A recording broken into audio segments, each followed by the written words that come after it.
Hello all, welcome to Technostick. In the section of working with Python, today we are going to see how to convert an array to a float type using NumPy. So we have a sample program over here. What we are going to do is write a NumPy program to convert an array to a float type, and the sample output would be we have to display an original array. We have to take any array of any integers and then we have to convert it into floating points. Now floating point type array will be displayed in such a fashion.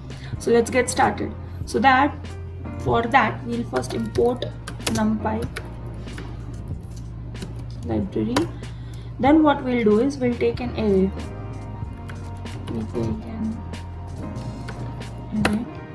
So let's take array 1 2 3 4. As you can see over here, we just took an array 1 2 3 4 as shown in the sample output. You can take any array, it's not like that. You can just take this one only.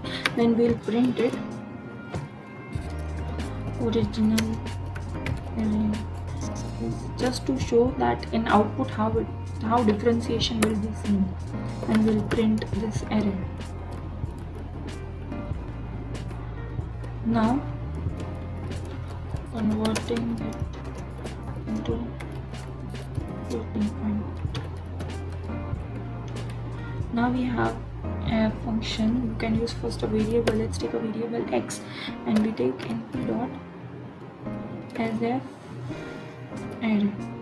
Asf array is a function to convert a array into floating point, and then we just have to give the array name. We want this array to be converted into floating point, so and then we just have to print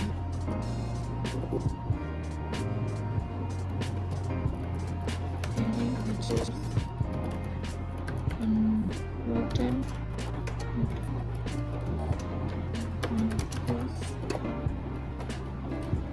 Then we'll print the variable carrying the array.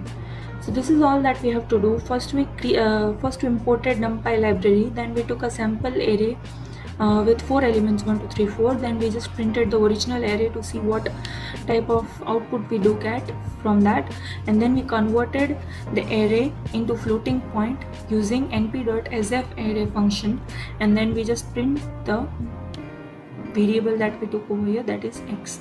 So from here we'll run the program, and as you can see, you get the original array is 1 2 3 4. Array is converted into floating point. You can see that what we wanted over here is exactly what we get in the output. So this is how that you convert array into an array with floating points. Thank you for watching this video. Please stay tuned for more such content to Technostick. Please do like, share and subscribe our channel.